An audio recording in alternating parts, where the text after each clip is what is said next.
Our youth are the most important member of the society.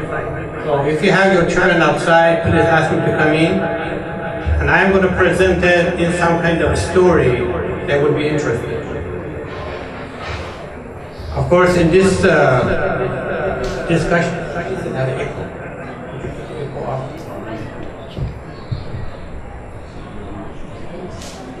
we are talking about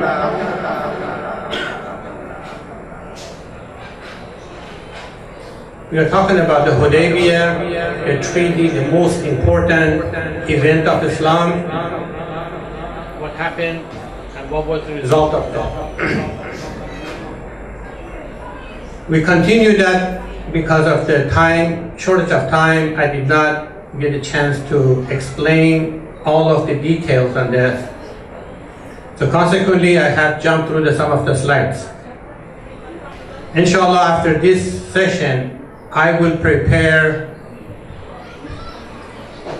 15 minutes of Imam Ali's life and bring him here so we could have a conclusion and understanding in a short period of the time we have.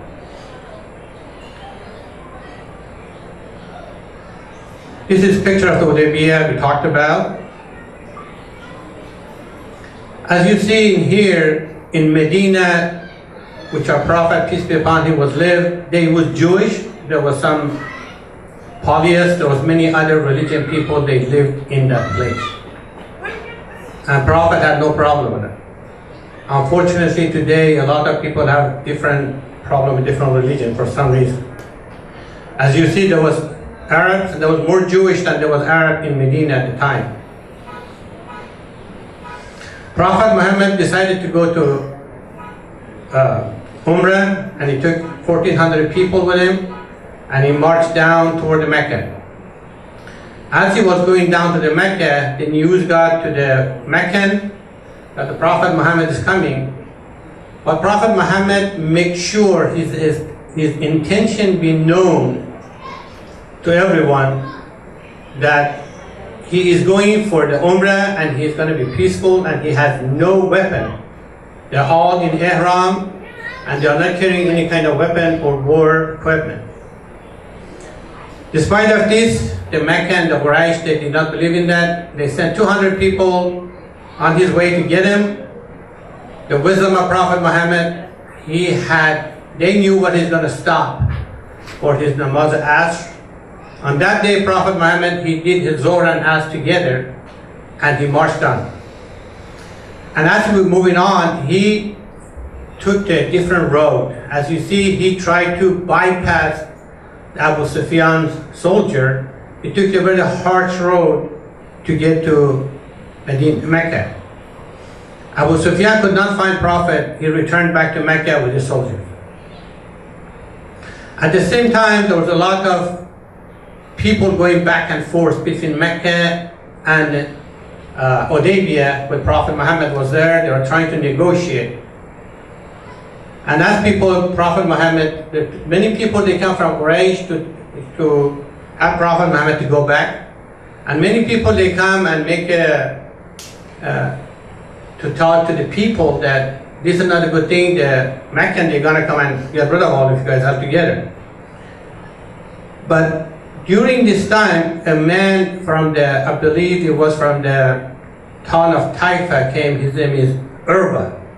Urwa was one of the head honcho, one of the big guy in Taifa. He was in Mecca to do some business.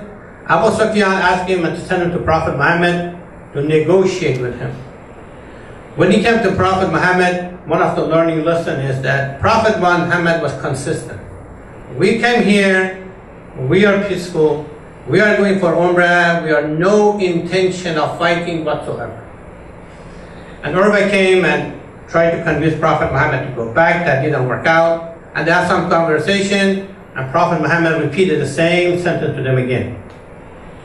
As he was standing out there, he saw that people, all of the Muslim, when the Prophet Muhammad is doing the wuzu, they run out there to get the water was dropping from his hand to wipe it in the face.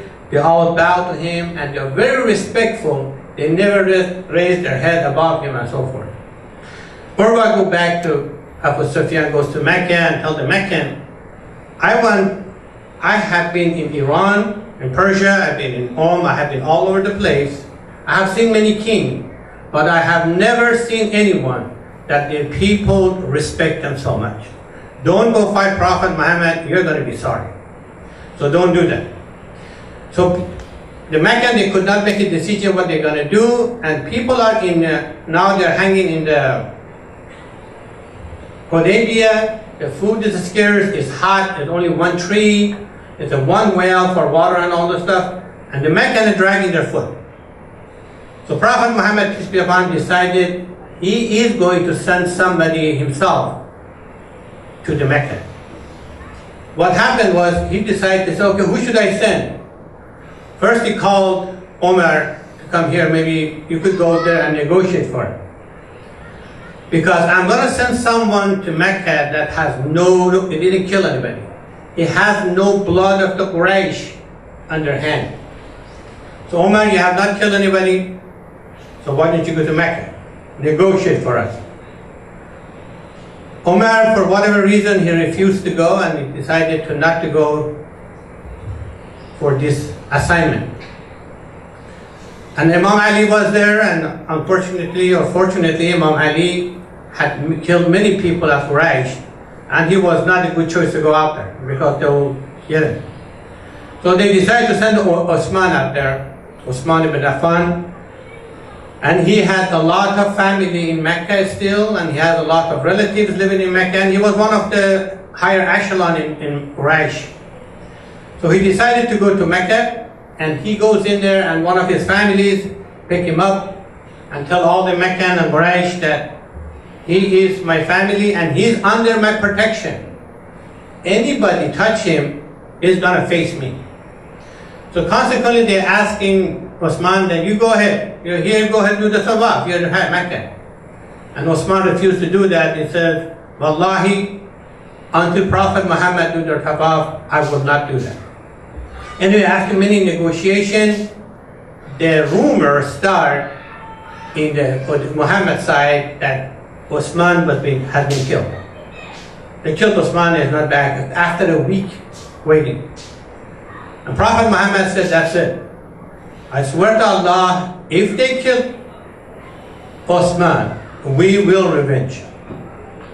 Here we go. Look at that, how much Prophet Muhammad would stick up with his own people. They asked all of the people. It was a customary in the Arabian Peninsula that the people, they would come and treaty with the Prophet to make sure that they are not going to run away. Of course, there is several different variations on that. One of it says they did they did the bayat of the Rizwan. I can't see this. They did the bayat of Rizwan. That was, they asked people. Some of the Sunni brothers say that they ask people to not to run away. If you're going to fight, don't run away. Don't get scared and walk away from it. The other one says no. We ask, we are going to stand, fight until the last drop of blood we have. So Prophet Muhammad brought his hand out. Every single one came and did the bayat. They did the bayat to him, and then they sit down and they're going to fight if the Osman is not back.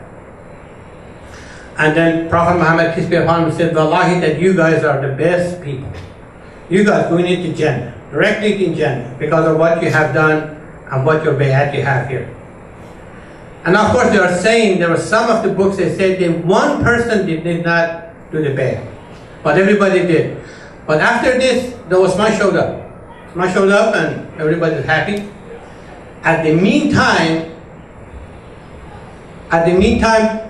Quraysh, they decided to send a negotiator to Mecca. That's where things get started from here. It's very interesting. And many diplomats, they said, as you see here, they're going back and forth.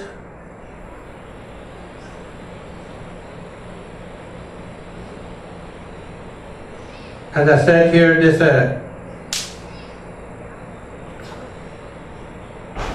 So as they went, they sent Suhail. Suhail was one of the warrior of the Quraysh, and he was very tough. He was one of the toughest person they can find in Quraysh. They sent to negotiate with Prophet Muhammad, peace be upon him.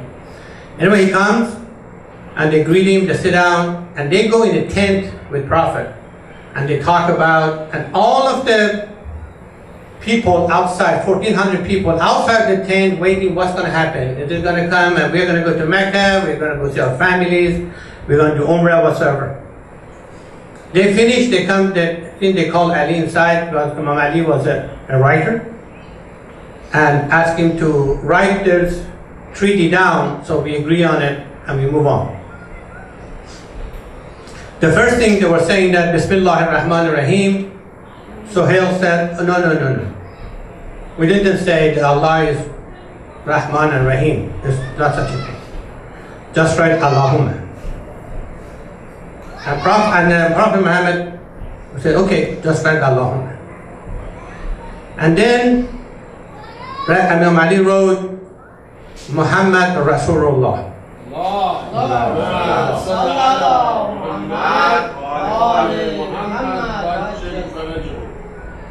And Suhail said, no. If he knew Muhammad was Rasulullah, Rasulullah, Prophet of the God, we wouldn't fight you. Why would have been fighting you? Because we don't believe that Muhammad is Rasulullah. Just write Muhammad, son of Abdullah. No Umrah this year. Everybody was allowed to go Mecca anytime they wanted to. That was a secret land, open to everybody. And now it's a double standard. Prophet cannot go for Umrah. Now you have to go back this year. You could come back and do Umrah next year, but you cannot do this year. The reason for that is, you know what, everybody in Peninsula think we are scared of you and we bow to you or something. We just, for our ego, we cannot let you go this year, no matter what happens. Prophet accepted that. Number two, next time come in, you come with the Umrah, Ihram, no weapon whatsoever. Just come. And I believe the third one was that you're only allowed to stay for 3 days. Again, here's the 5 items that it was in the Treaty of Hudaybiyah that was absolutely unjust, unfair, and it was there and Prophet accepted that. But if you look at this is the most important part of my discussion, is that everyone said Islam was spread by sword. But look at this, what happened, what Prophet Muhammad agreed on. And the other one was that if anybody ran away, any Muslim ran away from Mecca, come to Medina, you have to return it back to us. But any of you guys ran away from Medina, come to us, we won't return it. One-way discussion, lopsided discussion. And Prophet accepted, it's fine. And the other one was that there will be no war for 10 years. 10 years peace. People are getting tired of war and all the stuff. They signed this, and then they decided to go back. Suhail went out. At the same time they are doing that, the son of the Suhail, he became Muslim, and he ran away from the jail with all in chains. Came to Prophet Muhammad, go, Ya Muhammad, save me. They're going to kill me. And Suhail said, oh, no. You cannot save me because we have agreement. Prophet said, we have not signed it yet. That doesn't matter. You have to prove to me that you are going to be honest with me. And of course, a lot of people were wondering what's going to happen to this. His name was Abu Jadal. And Prophet Muhammad could not save him. Of course, there's a long story on this. He told Prophet, tell him that, be patient, God will be with you. And he returned him back with Suhail to Mecca. So now he's going, telling the people about this treaty, and everybody is mad to the guilt. All the Sahaba is mad, and they did not accept that, and nobody moved. They're all sitting down and they are not moving. And I guess my time is up, and better continue this inshallah tomorrow. For Muhammad, Allah Muhammad sallallahu.